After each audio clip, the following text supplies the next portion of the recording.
Em nome do Pai, do Filho e do Espírito Santo. Amém. Doutrina católica, tradição e magistério. Meditação.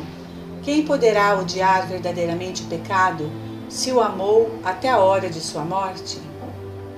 Diz São Jerônimo: de 100.000 pecadores que vivem em estado de pecado mortal até a hora da morte, apenas um se salva. Segue hoje meditação sobre o arrependimento da última hora. Para isso, novamente recorrerei aos textos de Santo Afonso Maria de Ligório, exortando com amor paternal a que possamos nos corrigir, não amanhã, mas hoje, agora, pois não sabemos o dia nem o momento de nossa morte e precisamos e devemos buscar incessantemente a salvação de nossa alma. E se queremos morrer bem, devemos viver bem. São novamente fortíssimas palavras do Santo Doutor sobre o tão falado arrependimento da última hora. Fala Santo Afonso em seu sermão para o 9º domingo depois de Pentecostes. Diz o Santo Doutor: ao pecador, à hora da morte, lhe afligirão as dores da consciência. Um dia, vendo Jesus ao longe a cidade de Jerusalém, a cidade onde os judeus haveriam de tirar sua vida, derramou lágrimas sobre ela. Vindes, civitatem, flevte super illam. Ele considerou a punição esperada e previu: circundabunt te inimice tui valo. Cidade infeliz, há de ver um dia cercada por inimigos que te devastarão e não vão deixar pedra sobre pedra de todas essas torres arrogantes que te defendem e dos magníficos edifícios que servem de ornamento. Figurada está nesta cidade infeliz a alma do pecador, que no momento da morte será cercada por inimigos de todos os tipos. Os pecadores infelizes que vivem no pecado morrerão de morte violenta, como disse João 26,14. Morietur in tempestate anima eorum. Com ela lhes ameaçou Deus de antemão por Jeremias com essas palavras: tempestas erumpens super caput impiorum. A tempestade, rompendo a nuvem, cairá sobre a cabeça dos ímpios. Jeremias 23:19. No início da doença não se aflige nem teme muito o pecador, porque em seguida parentes, amigos e médicos todos dizem por unanimidade que não será nada, e com tais declarações o enfermo se lisonjeia e espera. Mas, quando a doença se torna grave e começa a manifestar sintomas malignos, anunciando que a morte está chegando, é quando começa a tribulação que ameaça Deus aos pecadores. Cum interitur quasi tempestas ingruerit. A morte vai cair em cima como tribulação. Provérbios 1:27. Essa tribulação é formada contra o doente, tanto das dores da cabeça, como do medo de partir deste mundo e deixar todos, mas especialmente o remorso de consciência, que trará à memória sua má vida passada.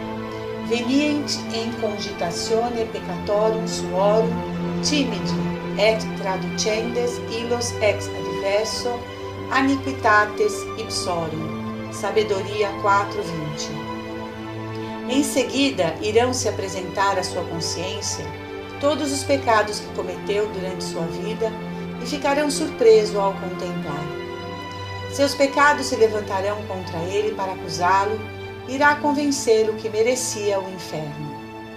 Os pacientes que estão em tão estado deplorável se confessam, mas como disse Santo Agostinho no Sermão 37, a penitência feita pelo enfermo é enferma. Penitentia quoe infermo petitor inferma est. E São Jerônimo escreve: de 100.000 pecadores que vivem em pecado até a hora da morte, apenas um se salvará. São Vicente Ferrer acrescentou: é maior milagre a salvação de um daqueles pecadores do que ressuscitar os mortos. Eles sabem o quão mal agiu o infeliz. Eles querem odiar seus pecados, mas eles não podem, não conseguem. Antíoco veio a conhecer a maldade de seus pecados quando disse: agora eu tenho que lembrar os males que causei em Jerusalém. 1 Macabeus 6:12. Sim, lembrou-se dos pecados, mas não se atreveu a odiá-los.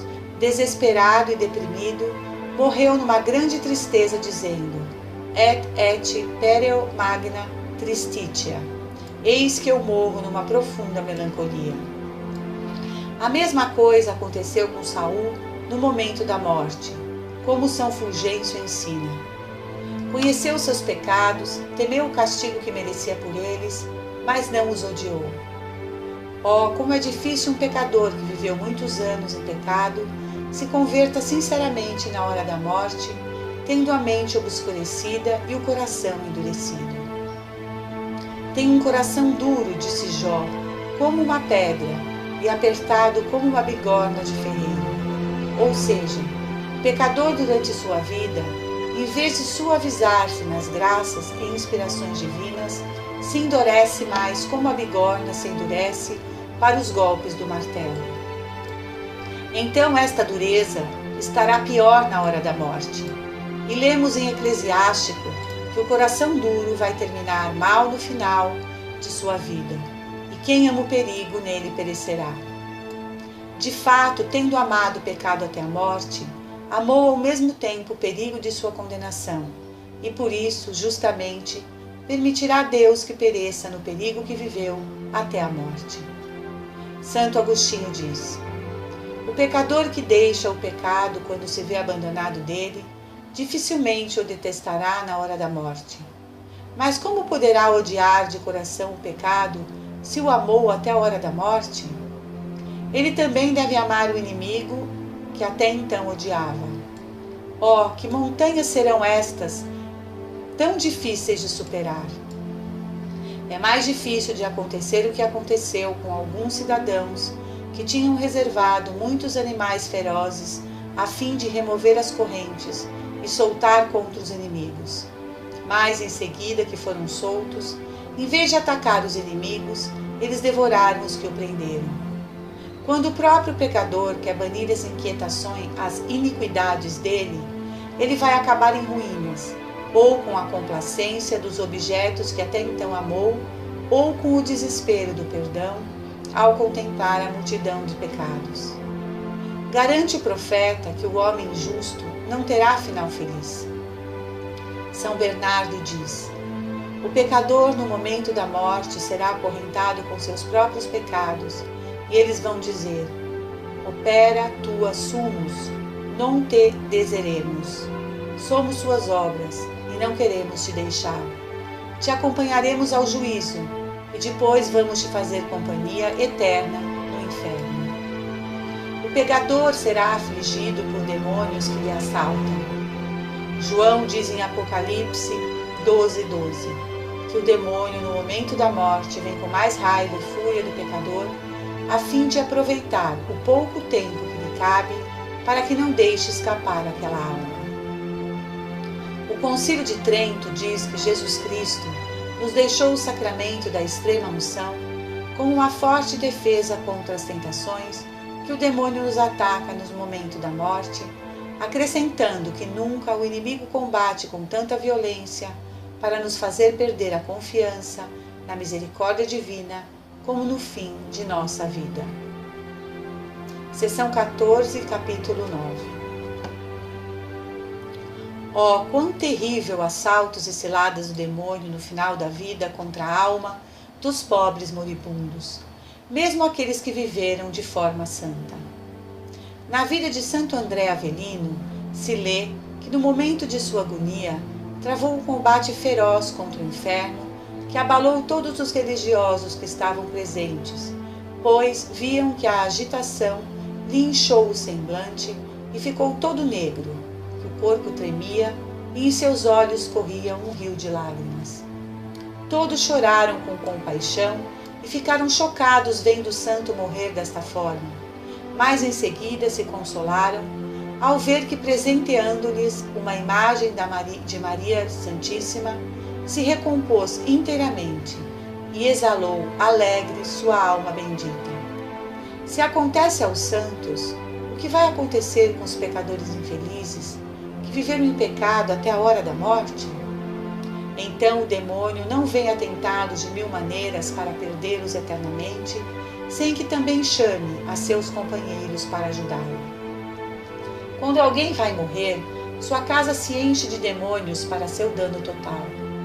Todos esses perseguidores lhe oprimirá por todos os lados durante as angústias de sua morte. Um deles irá dizer-lhe: não temas, porque você não vai morrer desta doença. Outros: quantos anos você tem sido surdo à voz de Deus e quer que o Senhor te salve agora? E outro: mas como você agora pode reparar essas fraudes e danos que você causou, aquelas reputações que manchastes? Outros finalmente acrescentam: que esperança ainda tem? Você não consegue ver que as confissões que fizestes foram ruins, sem dor, sem finalidade de reconciliação? Como você poderá revalidá-las agora, tendo um coração tão duro e obstinado? Não sabe que você está condenado? E entre essas ansiedades e ataques, o pobre moribundo fica confuso e desesperado e vai passar a eternidade cheia de sofrimentos. Turbatumbur populi et pertransibuntum. Jó 39:20. Para fazer uma longa e difícil viagem, deve-se preparar com antecedência para todas aquelas coisas que podem ser úteis ou necessárias.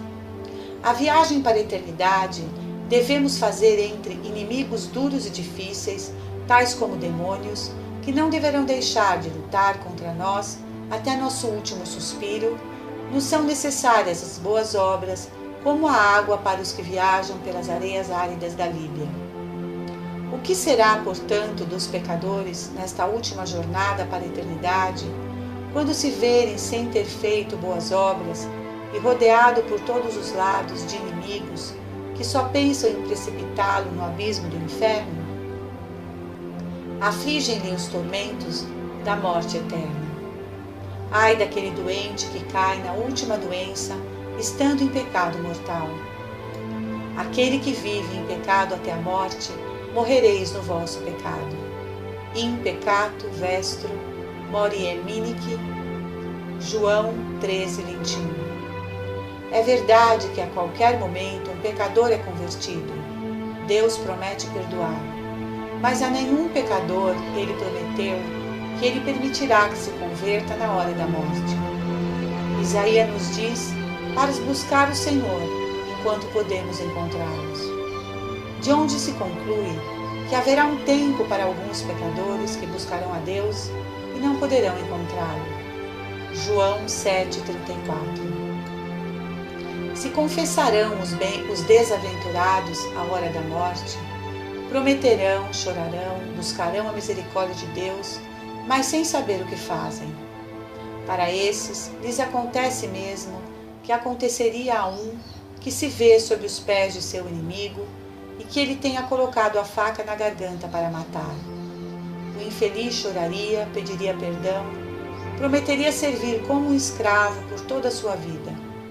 Mas por acaso daria-se crédito ao inimigo? Não.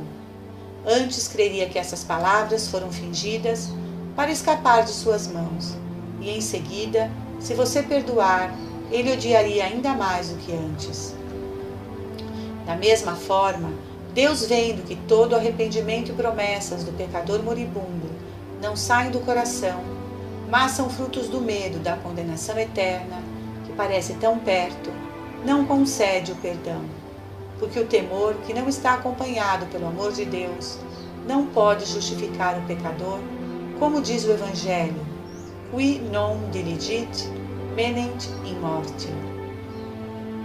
O padre que ajuda os moribundos faz a recomendação da alma e implora ao Senhor, dizendo: reconhece, ó Senhor, esta sua criatura. Mas Deus responde: eu sei que é minha criatura, mas ele não honrou-me como seu Criador. Ele me tratou como inimigo.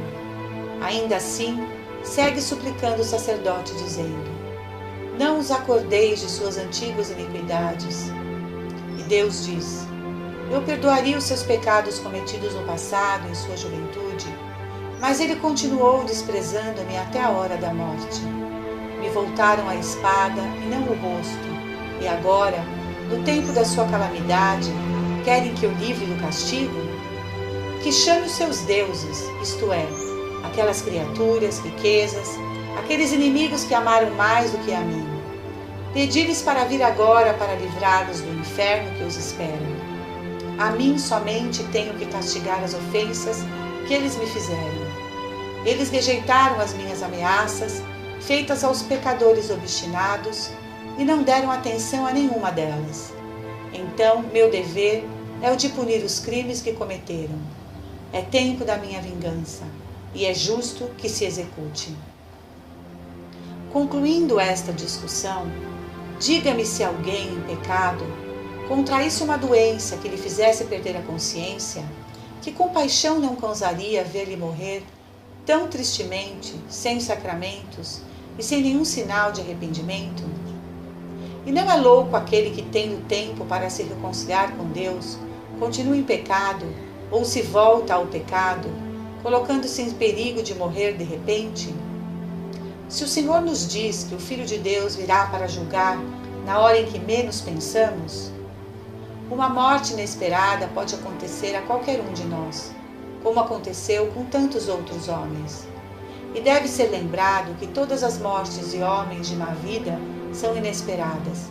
Embora tenha uma doença por algum período de tempo, porque os dias da doença são dias de escuridão, dias de confusão, nos quais é difícil e até mesmo moralmente impossível ajustar uma consciência manchada com uma longa série de vícios e pecados.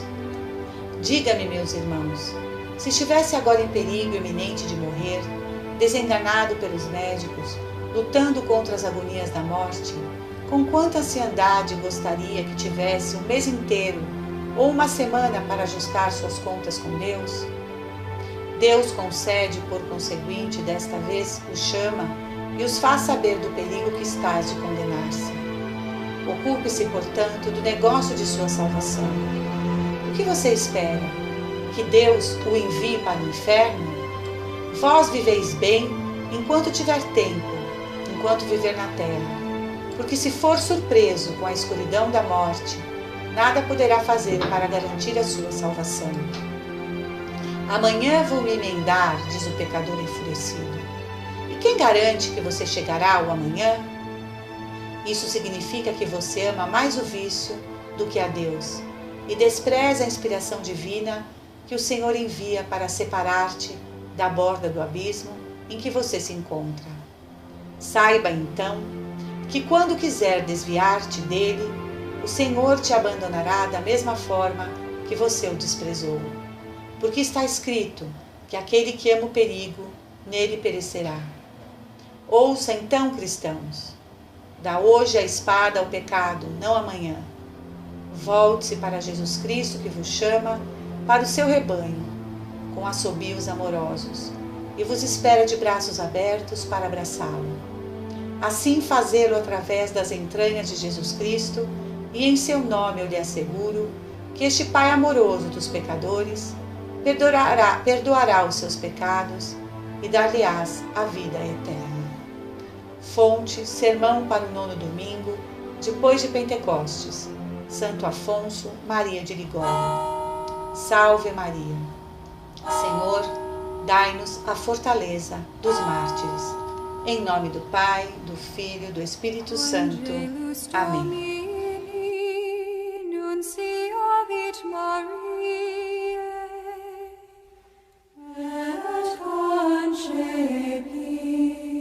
Spiritus Sancto. Ave Maria, gratia plena Dominus tecum, benedicta tu in mulieribus, et benedictus fructus ventris tui, Iesus.